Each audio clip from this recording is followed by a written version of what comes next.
제1장 건축 설비편 총론에 대한 용어 보도록 하겠습니다. 자, 먼저 온도 쪽에서 노점 온도 나옵니다. 자, 이슬 노자죠. 노점 온도는 이슬이 맺히기 시작하는 온도를 노점이 온도라고 칭합니다. 자, 이 노점 온도는 이슬이 맺히기 시작하는 온도인데 공기 상태에 따라서도 달라질 수가 있습니다. 그러면 이 노점 온도는 영향을 주는 것이 이 습도입니다. 습도하고 영향이 있습니다. 그래서 이 노점 온도는 습도가 높아지면 노점 온도는 높아집니다. 그래서 이 노점 온도, 이슬이 맺히기 시작하는 온도인 이 노점 온도는 습도하고 비례 관계가 성립이 됩니다. 그래서 습도가 높을수록 노점 온도는 높게 형성이 됩니다. 그래서 다습했을 때 낮은 보통 높은 온도에서도 쉽게 이슬이 맺힐 수가 있다는 거죠. 대표적으로 우리가 사우나실에 가시면 사우나를 갔을 때 천정에 물방울이 맺혀 있는 것이 습도가 높기 때문에 사우나 안의 실의 온도가 높더라도 이 이슬이 맺히는 겁니다. 그 다음에 2번 습시 온도하고 3번의 하시 온도가 나오죠. 그래서 일반적으로 우리나라에서 일반 쓰고 있는 것은 습시 온도 도시를 많이 쓰고 있죠. 그래서 물의 빙점을 제로로 두고 물의 끓는 점을 100으로 둬서 이 100등분한 것이 바로 이 습시 온도고요. 그 다음에 하시 온도는 서구에서 많이 쓰는 거죠. 그래서 물의 빙점을 32로 두고 물의 끓는 점을 210으로 둬서 이 180등분해서 표현한 것이 하시 온도입니다. 그리고 절대 온도에 대해서는 그래서 K 보통 씁니다. 켈빈의 약자 보통 K를 쓰는데 모든 물체의 이 분자 운동이 제로되는 상태를 우리가 절대 온도라고 칭하죠. 간략히만 알아두십시오. 그러면 이 온도적인 측면에서는 우리가 결로하고 연관이 있기 때문에 온도에는 이 노점 온도적인 측면은 좀 정확히 알아두도록 하십시오. 우리 공동주택에 생활을 할 때, 또는 유리창이나 우리가 이런 샤시 부분이나 또는 벽면에서 이 결로로 인해서 곰팡이나 이런 것이 펼 수 있는 것이 이 노점하고 관련이 있기 때문에 이런 부분에 대해서 좀 정확히 알아두시면 되겠습니다. 그리고 습도적인 측면에서 5번에 절대 습도가 있고 6번에 상대 습도가 있습니다. 그러면 우리 학습하고 관련된 것은 상대 습도를 좀 알아두시면 되겠고요. 그래서 일반적으로 절대 습도는 꼭 외우실 필요는 없습니다. 그래서 보통 건조 공기 1kg당에 대해서 수증기 양을 나타내는 이것이 보통 절대 습도가 되는데, 근데 이 절대 습도는 공기를 가열하거나 냉각해도 변화가 없죠. 그래서 절대는 붙으면 예외가 없어질 되죠. 그래서 절대 습도인데 이 상대적인 습도는 정확히 우리가 공부 학습을 하시고요. 상대 습도는 시험에도 한번 언급이 되었었습니다. 상대 습도는 상대적인 습도이기 때문에 이 퍼센트를 보통 씁니다. 단위는 상대 습도로 어떤 비를 나타내는데 상대적인 습도이기 때문에 식으로 나타낼 수도 있죠. 그러면 실제 일반적으로 실제 이 수증기량에 대해서 이걸 분자에 두고 분모에 이 공기온도의 포화 수증기량을 분모에 둔 거죠. 그래서 포화 수증기량에 대한 이 실제 수증기량의 비를 이 백분율로 나타낸 것이 바로 상대 습도입니다. 그래서 인간이 느끼는 습도는 바로 이 상대 습도를 인간이 직접적으로 느낍니다. 그래서 이 상대 습도가 느끼는 것은 이 실제 수증기량이 변화하지 않더라도 여러분 실내에 공기 온도에 따라서 포화할 수 있는 수증기량이 달라지죠. 그래서 온도가 높아질수록 포화 수증기량은 많아집니다. 온도가 낮아지면 포화 수증기량이 줄어듭니다. 그래서 대표적으로 우리가 겨울에 난방을 생각하시면 되겠습니다. 겨울에 난방을 했을 때 실내 수증기가 감소시킨 건 아니죠. 제습을 한 건 아니더라도 실내가 건조함을 느끼는 것이 실내 온도 올라가니까 공기 온도 올라가니까 포화 수증기량이 커지는 거죠. 얘는 가만히 있다. 그래서 상대 습도가 낮아지는 것을 느낄 수가 있죠. 그래서 이 상대 습도의 개념이 이 지구상에는 습기가 연관된 이 상대 습도가 자, 이 지구상의 생물들은 다 느끼는 겁니다. 그래서 이 상대 습도는 변화가 됩니다. 그래서 보통 그래서 공기를 가열하면 상대 습도는 낮아지게 되는 겁니다. 이 분모가 커지기 때문에 이 상대 습도는 낮아집니다. 그래서 이거는 낮아지게 되는 것이 자 됩니다. 그래서 개념을 우리가 알아두시고 절대 습도는 공기를 가열하든 냉각하든 변화가 없지만 상대 습도는 변화가 발생이 된다는 겁니다. 그 점을 우리가 알아두시기 바랍니다.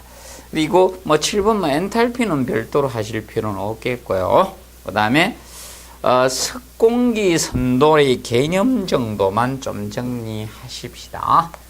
자, 이 습공기 8번에 이 습공기 선도. 이 습공기 선도의 개념은 자, 보통 습기하고 공기의 상태를 선으로 그림을 상호관계를 선을 꺼서 나타낸 것이 습공기 선도입니다. 그럼 여기에는 온도라든지 공고온도나 습고온도라든지 상대 습도나 절대 습도나 포화 수증기량이나 등등 이런 여러 가지를 선으로 그림을 나타낸 것이 습공기 선도가 됩니다. 그래서 이제 습공기 선도의 그림으로 나타냈는데 상호 습도나 온도, 공기의 관계를 선으로 그림으로 나타낸 것이 습공기 선도인데, 자, 습공기 선도에는 가장 여러 가지가 많습니다. 근데 습공기 선도에 나타낼 수 없는 것이 대표적인 것이 이겁니다. 습공기 선도로 나타내지 못하는 것에 대해서 간략히 알아두시고, 자, 여기에 습공기 선도에서 열 용량을 우리가 나타낼 수는 없습니다. 열 용량. 그래서 열 용량은 우리가 거기 12번에 보면 열 용량이 나오는데 어떤 재료가 축적할 수 있는 열량을 열 용량이라고 하죠. 열 용량. 열 용량은 사실 어떤 재료가 축적할 수 있는 열량을 열 용량이라고 합니다. 그래서 질량에다가 곱하기 비열을 한 것이 이것이 그 재료가 축적할 수 있는 열량이거든요. 용량. 그래서 이거는 계산에 의해서 구해야 되죠. 질량 곱하기 비열에 의해서 자, 곱으로 나타내는 것이지 그림으로 나타날 수는 없습니다. 열 용량을. 그래서 습공기 선도는 아직 시험은 나오지 않았지만 혹시 나오게 되면 자, 습공기 선도의 열 용량을 표현할 수는 없다는 점을 간략히 알아두시기 바랍니다.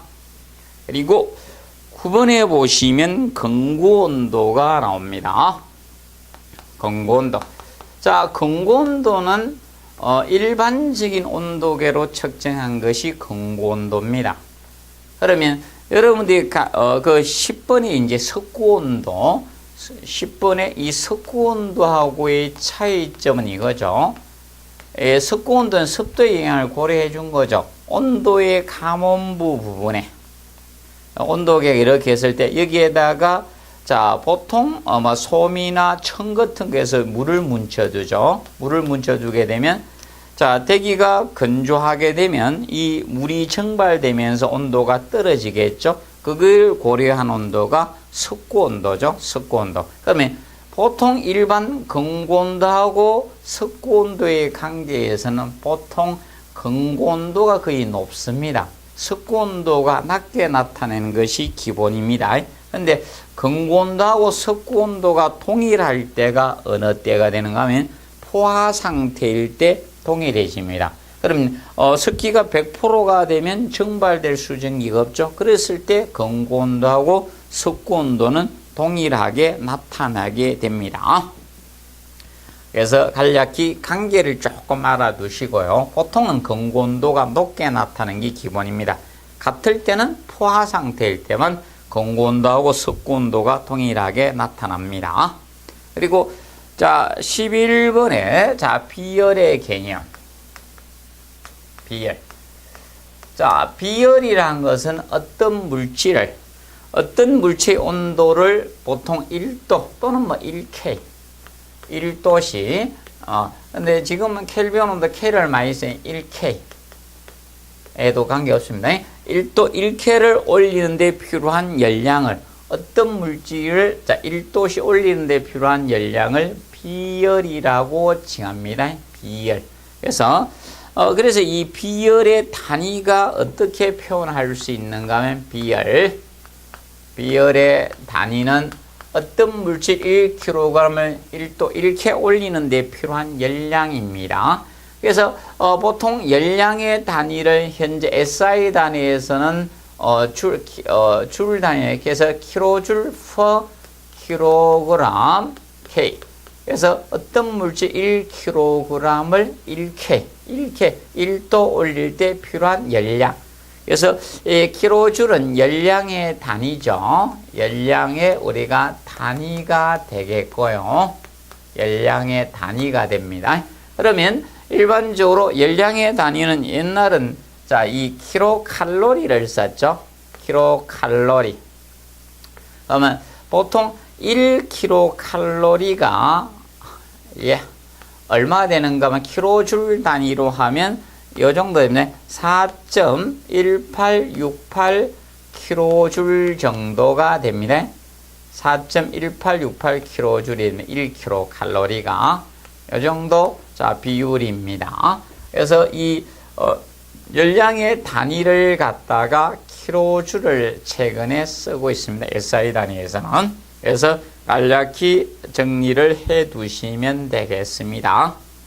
그래서 12번의 열 용량은 바로 질량에다가 비열을 곱한 겁니다. 그럼 물을 데울 때하고 돌을 데울 때 비열은 각 물질마다 비열이 다르기 때문에 그리고 질량에 따라 차이가 있죠. 그럼 예를 들어서 여러분 요만한 자갈을 데우는 거하고 큰 바위를 데우는 거하고 열량은 다를 수밖에 없죠. 그래서 질량에 따라서 열 용량은 달라질 수밖에 없죠. 그래서 보통 열 용량이 큰 것들은 기본적으로 무게가 많이 나갈수록 열 용량은 크다고 보시면 되겠습니다.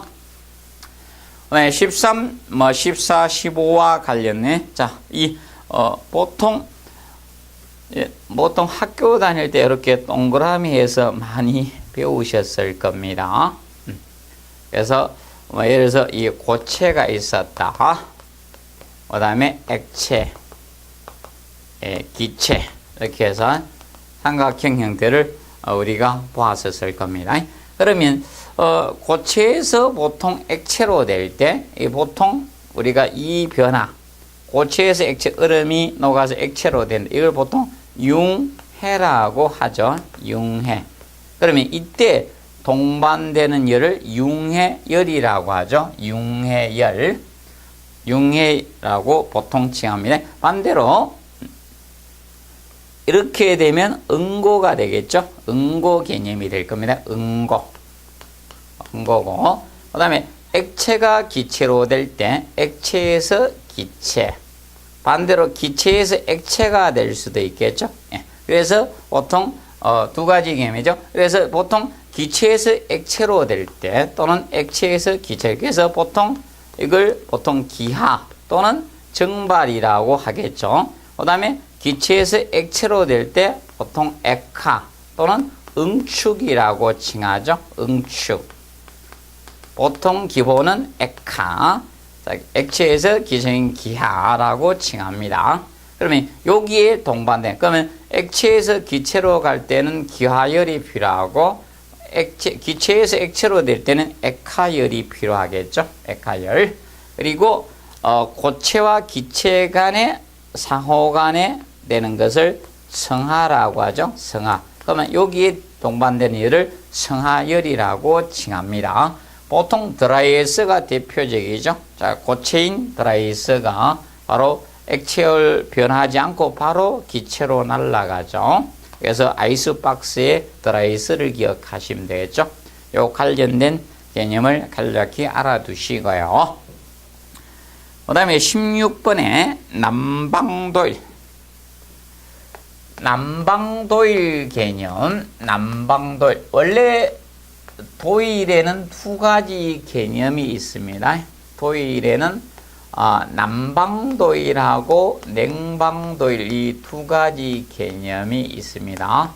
냉방도일 이 두 가지 있는데, 자, 도일 개념은 바로 어떤 개념인가 하면, 자, 이 남방도일이든 냉방도일이든, 자, 건축물이 있습니다. 실내 공간이 있을 때, 자, 보통 우리는 이 실내 공간을 일정한 온도를 유지하려고 합니다. 그래서 여름에는 냉방, 겨울에는 난방을 해서 실내 조건을 하고 다르게 사서 쾌적한 실내 환경을 유지하려고 노력하고 있습니다. 그러면 겨울에 추우니까 실내를 난방을 해서 예를 들어서 20도씨를 자 평균을 유지하고 있다고 가정합시다. 실내를 20도씨 유지하고 있으면 이 밖의 온도가 추울 거 아닙니까? 그럼 평균 한 영하 5도씨라고 가정을 합시다. 그럼 결과적으로 이 실내 온도하고 이 실내 온도의 그 차이만큼, 이 온도 차이만큼 사실적으로 실내에다가 난방을 해야지만 그 온도를 유지할 수 있을 겁니다. 그래가지고 이 온도를 유지하기 위해서 난방에 필요한 연료 소비량이 많아지겠죠. 그래서 그걸 계산한 거죠. 과거에 지금 현재 우리 서울을 예를 들읍시다. 서울에도 항상 온도가 실내 외기 온도가 항상 일정한 건 아니죠. 어떤 때는 영하를 많이 내려가고 더 추운 데도 있고 조금 따뜻할 때도 있을 겁니다. 그래서 과거에 이미 지나간 것을 실내 온도, 실내의 온도 차이에다가, 그래서 실내하고 실내의 온도 차이에다가, 이 온도 차이에다가 무엇인가 하면 이 일수를 곱한 겁니다. 일수, 날짜를, 데이를 곱한 거죠. 일수. 그래서 그 일수가 난방 일수를 곱하면 난방도일이 될 거고, 냉방 일수를 곱하면 냉방도일이에요. 그래서 온도에다가 일수를 곱했다 해서 도일이에요. 도일.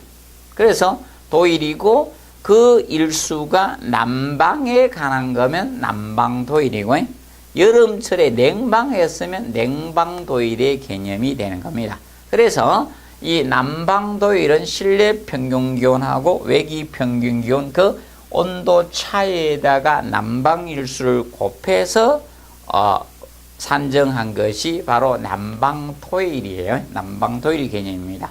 그래서 이 난방도일은 우리가 알아두실 것이 이 단위가 바로 이 도시데이가 되는 거예요.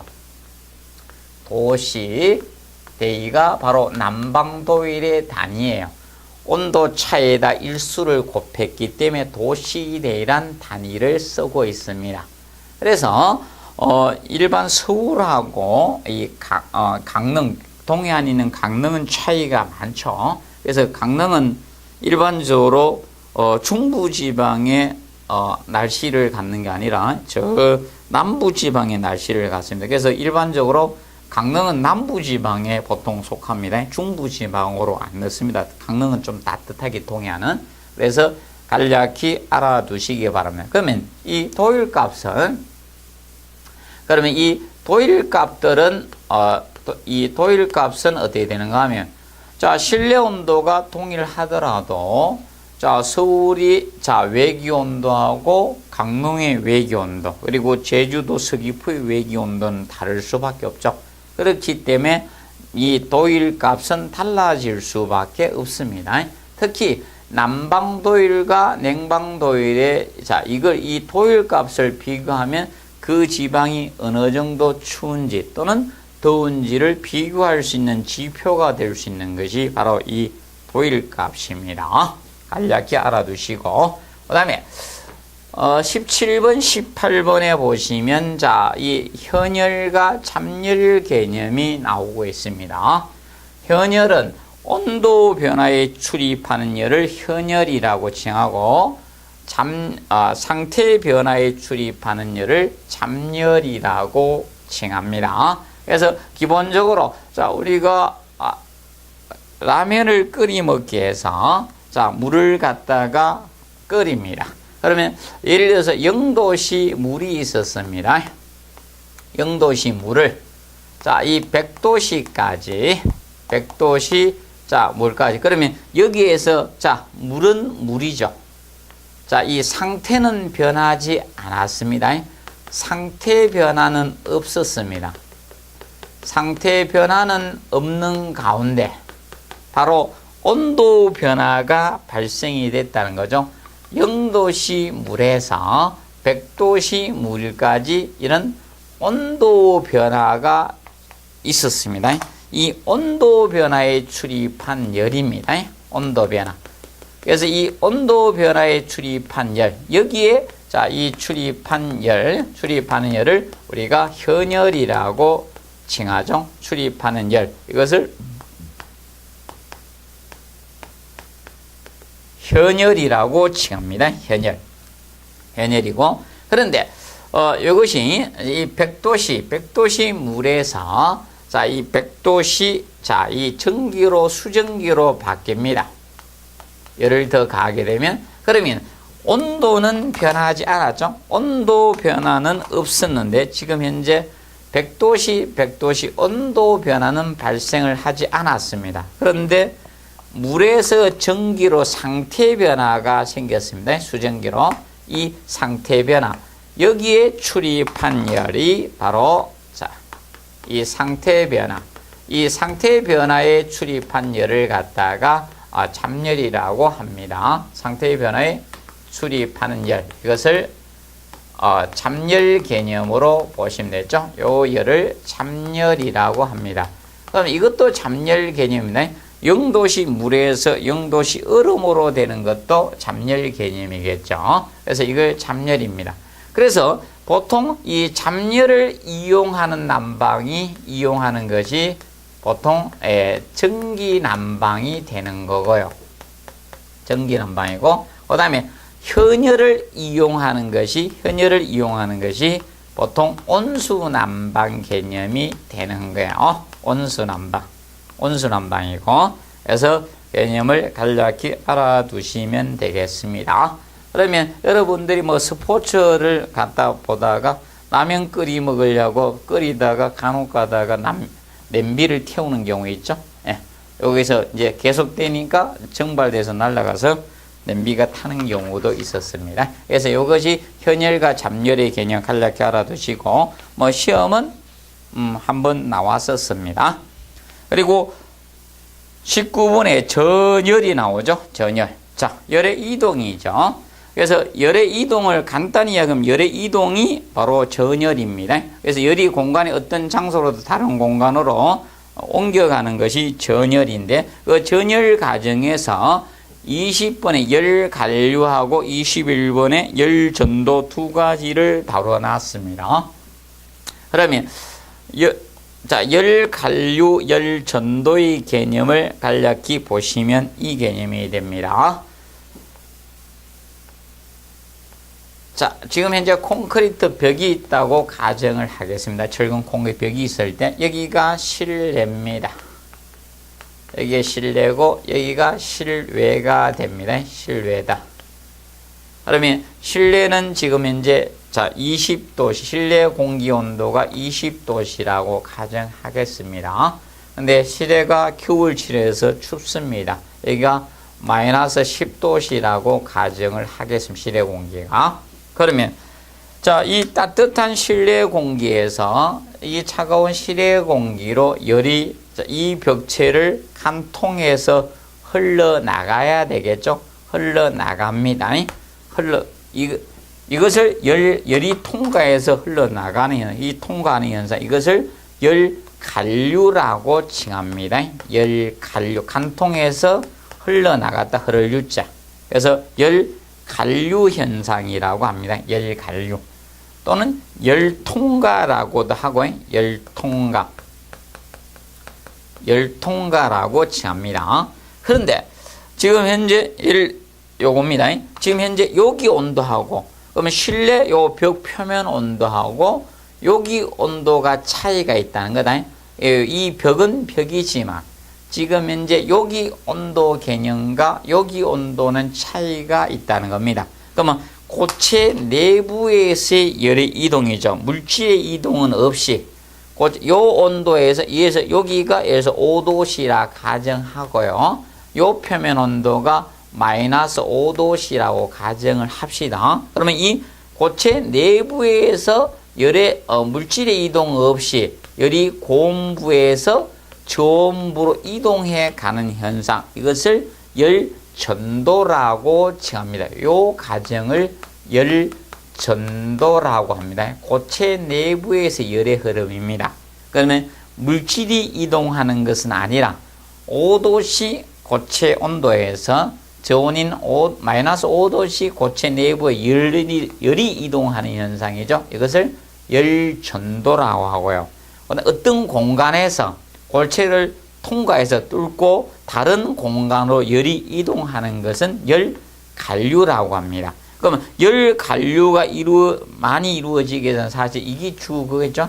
이 열전도가 많이 될수록 사실 열통과는 열간류는 많이 생길 수밖에 없을 겁니다. 결과적으로 여기에 대한 얼마나 통과됐냐 이 율은 얼마나 이동해 갔나 그 율들은 그러면 열간류율이든 열전도율이든 이 율은 적어야 됩니다. 이 율은 적을수록 보통 단열 성능이 좋은 재료라고 보시면 됩니다. 그래서 이 율은 얼마나 흘러나갔네 이 율은 적을수록 이 단열 성능이 좋습니다. 단열 성능이 우수하다고 보시면 됩니다. 그래서 여러분들이 단열재를 생각하시면 되죠. 이게 작습니다. 혹시 노숙할 때 되면 단열재 깔고 주무시면 됩니다. 땅바닥에 그냥 콘크리트에 주무실 때 입 돌아가십니다. 그래서 유리 적은 재료를 우리가 써주시면 되고 반대로 그러면 이 율에 얼마나 나갔는가 그러면 열을 못 빠져나가는 게 율의 반대가 저항입니다. 역수가 저항 개념인데 그래서 열이 못 빠져나가게 하는 작용을 저항이라 해. 그러면 저항은 얘하고 율하고 반비례해요.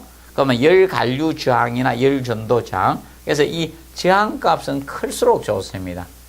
클수록 단열 성능이 우수하다라고 보시면 되겠습니다. 그리고 22번의 결로 부분에 대해서 살펴보면 자, 이 결로는 결로는 이슬로자, 로자가 이슬로자죠. 그래서 일반 여러분들이 뭐 유리 표면이나 또는 문틀이라든지 벽면에서 자, 이 수증기 상태로 있는 것이 아니라 바로 거기에 물방울이 맺혀서 젖어 있거나 또는 거기에 곰팡이가 피거나 또는 다른 부분보다 먼지가 많이 묻는 부분이 거기 결로가 생겼다라고 보시면 되죠. 그래서 이슬이 맺혀 있죠. 여기서 물방울이 맺혀 있는 현상을 결로인데, 근데 이 결로는 보통 여러분들이 보통 뭐 때문에 생기는가 하면 실내에 거주자들이 보통 아파트의 경우 입주자들이 실내에서 사실은 많은 습기를 사용하고 그 습기가 실외 쪽으로 못 나가기 때문에 일정한 우리가 1번에서 배웠던 노점 온도 그 표면 온도가 실내 공기의 노점 온도보다 낮은 부분하고 닿게 되면 거기에서 물방울이 맺히죠. 그것이 바로 이 결로인데 이 결로의 개념은 두 가지가 있습니다. 결로가 발생하는 것이 이 결로가 이 표면에서 이 벽체 표면이나 거울 표면이나 유리 표면 이 표면 결로가 있고요. 그다음에 이 벽체 내부에서 생기는 내부 결로 이 두 가지가 있습니다. 내부 결로하고 표면 결로 이 결로의 성질은 두 가지가 있는데 그러면 보통 표면 결로는 여러분들이 자주 보시는 겁니다. 대표적으로 이것이 표면 결로죠. 차를 탔을 때 자가용이나 버스를 탔을 때 유리창 표면에 생기는 것이 바로 표면결로예요. 표면결로. 그러면 아파트에서 샤시 표면이라든지 이런 데 생기는 것이 표면결로예요. 그러면 오늘 여러분들이 샤워를 할 때 그러면 거울 표면에 성에 끼죠? 그게 표면결로가 되는 겁니다. 근데 내부 결로는 간혹 가다가 주방에서 습기를 많이 사용합니다. 근데 주방이 보통 보통 북서쪽이나 이런 쪽으로 많이 배치가 되어 있습니다. 그런데 그 벽면은 우리가 북서 계절풍이 겨울철에 불다 보니까 차가운 상태로 많이 있다는 거죠. 그래서 습기가 이 벽체를 뚫고 들어가서 내부에서 물방울이 생길 수 있는 것, 그것이 바로 내부 결로예요. 그러면 내부 결로가 생기면 그러면 콘크리트 벽체나 벽체 내부에서 습기가 생기는 거 굉장히 위험해질 수가 있다는 겁니다. 그래서 주방에는 타일이 부착된 이유가 그겁니다. 이 내부 결로가 생기지 않도록 하기 위해서 주방에 타일을 부착하고 나서 싱크대가 설치가 되어 있습니다. 이유가 보통 어떤 분들 접시나 이런 그릇을 우리가 닦을 때 물이 튄다고 해서 그것 때문에 타일을 설치해 놓은 것이 아니라 바로 이 내부 결로를 방지하기 위해서 설치가 된 겁니다. 알아두시고요. 그리고 24번에 유효온도 Effective Temperature 약자서서 ET라고 하죠. 보통 우리가 인간이 덥다 춥다 이런 것을 느끼는 감각 지표는 체감 온도는 사실 온도만 가지고 느껴지는 것이 아니라 바로 이 기류, 풍속이나 습도도 영향을 주더라 이겁니다.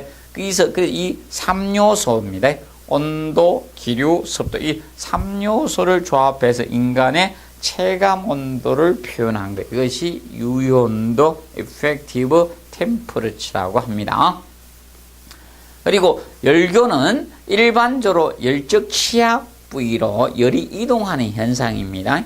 사람으로 치면 이 부분이 열교죠. 열이 많이 빠져나가는 부분이에요.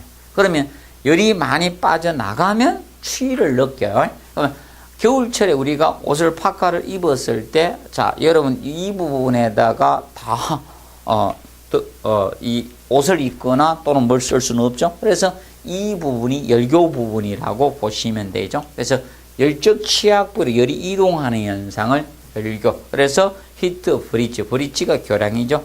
열의 교량 역할을 하는 이동의 교량 역할을 하는 데서 열교라고 칭합니다. 그럼 보통 건물에서 결로가 생기는 부위가 열교 부위라고 보시면 됩니다. 그래서 열이 이동을 많이 해 나갔기 때문에 반대로 냉기가 차가운 기운이 들어온다는 겁니다. 그리고 26번에 열관류 저항. 자, 이 저항 개념은 열이 한 통에 흘러나가는 것을 방지하는 것이 저항이죠. 저항 개념.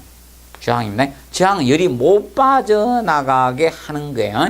그래서 열이 이동하기 어려운 정도, 열이 못 빠져나가게 하는 것이 저항이라고 보시면 된다. 그래서